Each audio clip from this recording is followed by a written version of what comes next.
Firman Tuhan saya beri judul The Banner of Love, bendera cinta. Kita baca ayatnya dari Kidung Agung pasal 2 ayat yang keempat. Telah dibawanya aku ke rumah pesta dan panjinya di atasku adalah cinta. His banner over me is love. Bendera cinta ada di atas kita.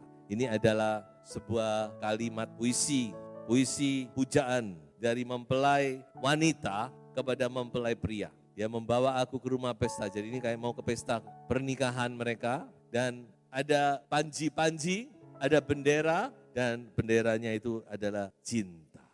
Saya mau bicara tentang bendera. Saya lihat ada beberapa fungsi dari bendera yang perlu kita mengerti. Karena ini sehubungan dengan bendera kita. Jadi kita ini punya bendera sebenarnya saudara ya. Bendera kita merah putih pasti itu bendera kebangsaan. Tapi ada bendera rohani namanya bendera cinta. Karena kita adalah mempelai wanita dari Kristus. Nah apa fungsi bendera? Ada 3. Yang pertama bendera itu menunjukkan wilayah kedaulatan. Itu 1. Kalau saudara pergi ke kedutaan, pasti di situ ada bendera dari negaranya. Dan wilayah di mana tempat itu berada, itu walaupun misalkan ini di Amerika gitu ya. Walaupun itu negara Amerika, tapi wilayah di mana ada bendera itu, saudara-saudara, itu wilayah Indonesia. Jadi ketika orang misalkan dia cari suaka politik, dia masuk ke wilayah itu pemerintah Amerika nggak boleh terjang ke situ. Karena itu sudah wilayahnya Indonesia, masuk ke wilayah kedutaan. Tujuannya apa? Cari pelindungan, cari. Karena di situ tuh wilayah. Jadi yang ada di situ adalah hukum daripada negara itu. Nah inilah saudara-saudara satu hal yang kita lihat dikatakan bahwa bendera kita itu cinta, bendera kita itu kasih. Jadi hukum yang berlaku di dalam wilayah, saya katakan wilayah gereja Tuhan, wilayah kita kan kerajaan Allah ya. Kerajaan Allah itu gereja gampangnya. Jadi hukum yang berlaku di dalam gereja Tuhan itu adalah hukum kasih. Hukumnya Allah itu hukum kasih. Kalau zaman perjanjian lama hukum Taurat. Tapi zaman perjanjian baru Taurat sudah digenapkan di atas kayu salib. Jadi Taurat ini otomatis sudah tidak berlaku lagi. Dan yang berlaku di zaman gereja adalah hukum kasih. Tuhan cuma memberi satu perintah kepada gereja. Kasih, hukum kasih. Makanya di kitab Roma dikatakan hukum kasih itu menggenapkan hukum Taurat. Saya tidak berbicara lebih jauh di sini, mungkin kesempatan lain. Bahwa hukum kasih itulah yang berlaku di dalam gereja, di dalam persekutuan umat Tuhan. Di mana di situ Tuhan memerintah. Tuhan memerintah itu di mana? Di dalam persekutuan umatnya, di dalam kerajaan Allah. Kerajaan Allah yang sesungguhnya nanti kita akan nikmati setelah kedatangan Yesus yang kedua kali. Tapi sekarang ini kerajaan Allah wilayahnya yaitu di dalam gereja, persekutuan sesama orang percaya. Makanya kita harus tahu hukum ini. Namanya KUHK, Kitab Undang-Undang Hukum Kasih. Nah coba saya berikan beberapa pasal-pasal dari KUHK ya. Yang pertama namanya itu ayatnya di Roma 13 ayat 10. Dikatakan bahwa kasih itu tidak berbuat jahat kepada sesamanya. Camkan dalam hati, karena kita adalah umat atau bangsa dari kerajaan Allah. Umat kerajaan Allah, jadi kita harus tahu hukumnya. Kasih, dan pasal ini berkata bahwa kasih tidak berbuat jahat kepada sesama. Jadi anak Tuhan itu tidak boleh jahat, tidak boleh menjahati orang lain. Itu pantang. Kalau saudara jahat atau menjahati, berarti sudah melanggar hukum yang berlaku dalam kehidupan Anda. Kedua, dalam Roma 12 ayat 17 dikatakan kasih tidak membalas kejahatan dengan kejahatan. Ini juga harus kita camkan dalam hidup kita. Karena saya percaya cepat atau lambat, sekarang atau besok atau kapanpun juga pasti saudara akan dijahati orang. Percaya saya, selama kita di dunia ini pasti saudara akan dijahati orang. Karena dunia ini dunia yang jahat. Jadi kalau saudara dijahati orang, saudara ingat, hukum yang berlaku atas kita itu hukum kasih. Dan hukum kasih berkata, jangan membalas kejahatan dengan kejahatan. Bahkan dikatakan balas dengan kebaikan. Kalahkan kejahatan itu dengan kebaikan. Nanti kapan-kapan saudara pasti ada kesempatan untuk mempraktekkan ini ya. Yang berikutnya saya beri 3 aja. Kasih berusaha untuk tidak menjadi sandungan bagi orang lain. Coba ini kita baca mewakili 3 hukum ini ya. Di dalam Roma pasal 14 ayat yang ke-7. Sebab tidak ada seorang pun di antara kita yang hidup untuk dirinya sendiri dan tidak ada seorang pun yang mati untuk dirinya sendiri. Jadi intinya kita harus memikirkan orang lain. Kira-kira kalau saya berbuat gini nih menyandungi orang lain enggak? Karena hukum kasih itu berupaya. Paulus berkata, aku dengan orang yang tidak bersunat, aku jadi orang tidak bersunat. Dengan orang yang bersunat, aku jadi bersunat. Bukan karena dia tidak punya prinsip. Tapi dia punya satu prinsip justru, dia tidak mau jadi sandungan bagi orang lain. Makanya ini harus kita pegang, kita berupaya semaksimal kita, tentu kita masih banyak kekurangan ya. Tapi semaksimal kita ingat-ingat. Jangan sampai kita menjadi sandungan. Yang kedua, apa fungsi bendera? Yang kedua, bendera itu punya fungsi sebagai tanda kemenangan. Jadi kalau saudara lihat, waktu peperangan, ketika sebuah tentara atau sebuah pasukan berhasil menguasai sebuah daerah, bendera dikibarkan, tanda bahwa mereka sudah menang. Mereka sudah mengalahkan musuh. Dan itu yang terjadi di dalam kitab Keluaran pasal 17. Saudara masih ingat cerita tentang bangsa Israel yang diserbu oleh Amalek waktu mereka keluar dari Mesir. Pertempuran pertama mereka, pengalaman mereka melawan bangsa yang ganas Amalek. Mereka tidak punya pengalaman berperang. Yang keluar ini adalah tukang besi, tukang pahat, tukang semen, ya, tukang-tukang semua ini. Bukan pasukan, sudah belum. Mereka baru dikeluarkan dari Mesir. Tadinya mereka bekerja di peleburan besi, bikin ini. Tidak pernah megang pisau aja, mungkin belum pernah. Sekarang harus menghadapi peperangan. Bagaimana caranya? Musa berkata, kamu berperang. Kamu punya apa? Punya pisau ya? Bawa pisau tentunya. Kalau kamu tidak punya pisau, punya apa? Pukul besi ya wis bawaan. Aku akan berdoa di puncak gunung. Dan dikatakan ketika Musa mengangkat tangan, maka bangsa itu menang. Walaupun peperangan itu dia seadanya, dengan senjata seadanya menang. Tapi saat tertentu Musa capek, letih, dia turunkan tangan. Bangsanya kalah, mulai kalah. Dipukul mundur, dia angkat tangan lagi, menang lagi, capek lagi, turun tangan, kalah lagi. Akhirnya ada 2 orang yang terbeban, melihat Harun dan Hur dipegang tangannya Musa. Dan Musa bisa mengangkat tangan sampai bangsa itu mengalami kemenangan yang total. Bukan karena mereka pintar perang, mereka tidak bisa perang. Tapi karena ada tangan yang terangkat. Haleluya. Ada tangan yang terangkat di hadirat Tuhan. Dan tangan inilah bagaikan bendera di hadirat Tuhan. Makanya ketika peperangan itu selesai, maka Musa mendirikan sebuah mezbah dan dinamakan Yehovah Nitsi. Artinya Yehovah Tuhan panji-panjiku. Tangan yang terangkat itu bagaikan bendera di hadirat Tuhan. Dilambai-lambaikan di hadirat Tuhan. Dan di situ Tuhan bekerja memberikan kemenangan, memberikan pertolongan, memberikan kelepasan kepada bangsa. Makanya itu tangan harus diangkat. Di dalam Timotius juga dikatakan, aku ingin para pria mengangkat tangan yang suci di hadirat Tuhan. Tangan juga harus suci. Tangan yang suka menipu orang, saudara angkat. Waduh, tangan yang harus diangkat adalah tangan yang kudus, kata Rasul Paulus. Sedikit melihat kebenaran ini, tapi secara singkat, apa sih arti tangan yang terangkat itu? Mengapa kita harus mengangkat tangan? Yang pertama, mengangkat tangan itu adalah sebuah pujian, pengagungan, penyembahan kita.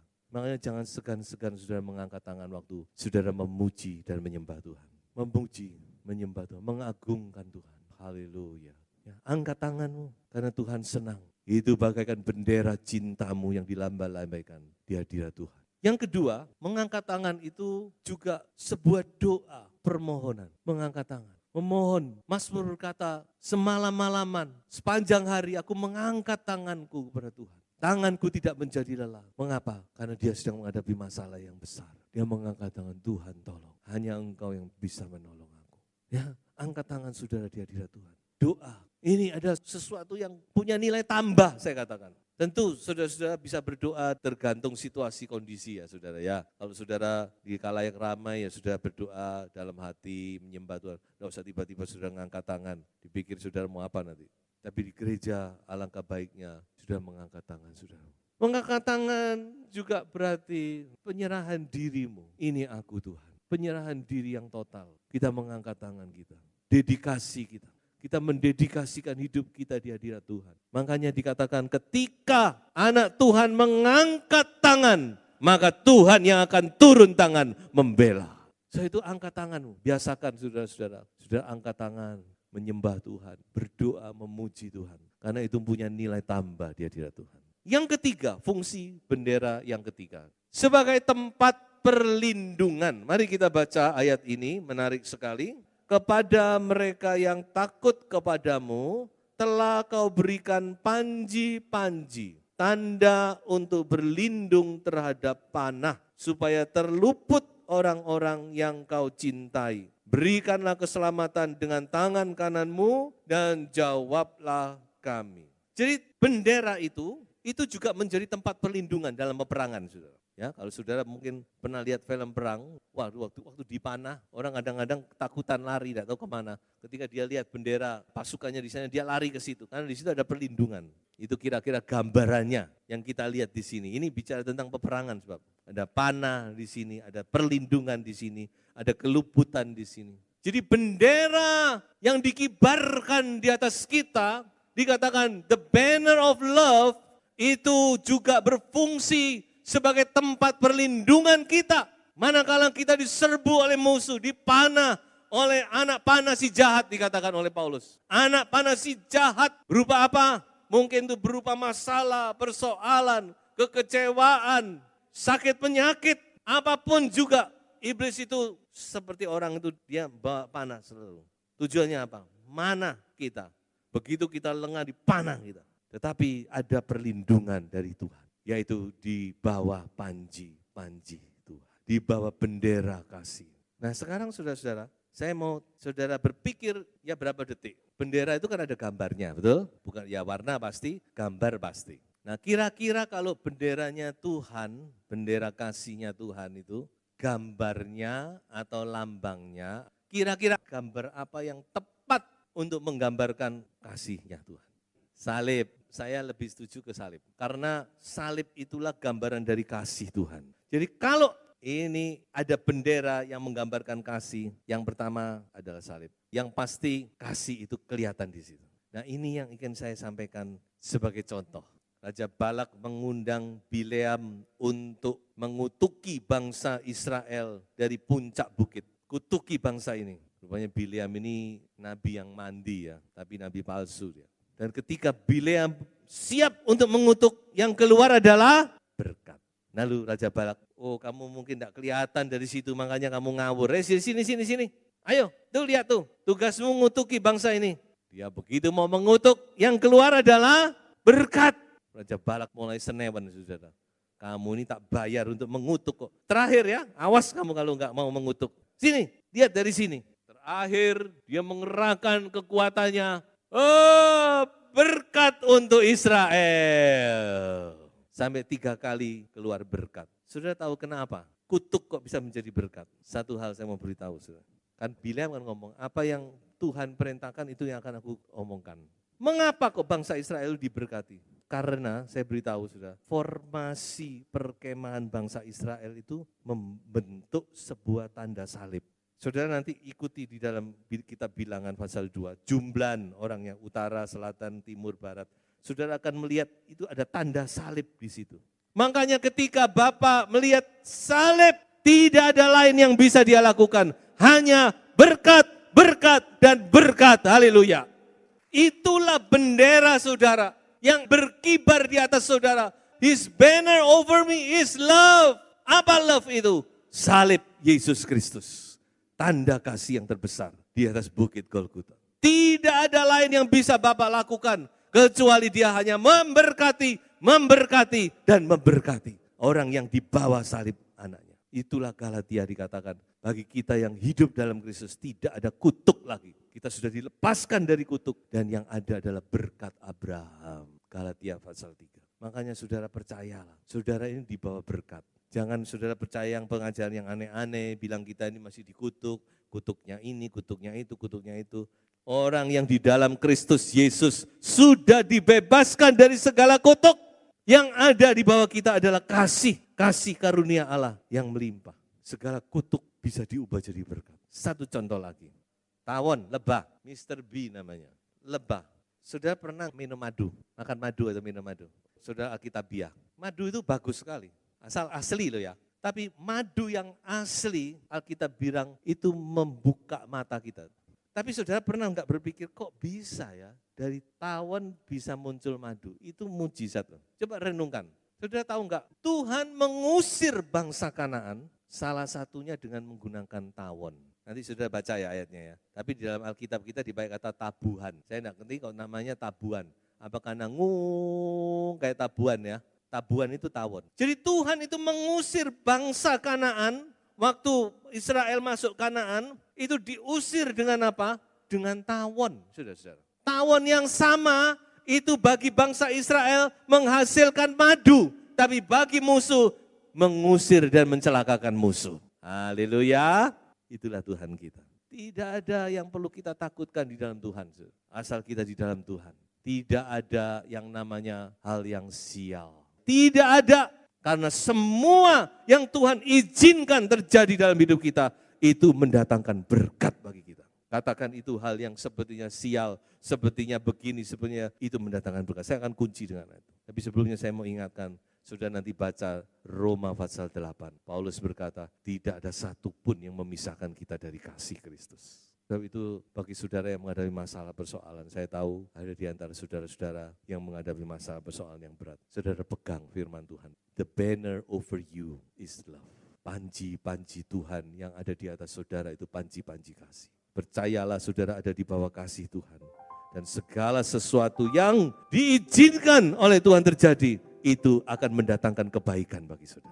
Saya kunci dengan ayat ini. Kita baca ayat ini, ayat yang beken. Kita tahu sekarang bahwa Allah turut bekerja dalam segala sesuatu untuk mendatangkan kebaikan bagi mereka yang mengasihi Dia, yaitu bagi mereka yang terpanggil sesuai dengan rencana Allah. Tuhan Yesus memberkati. Tetap percaya, berserah kepada Tuhan. Haleluya.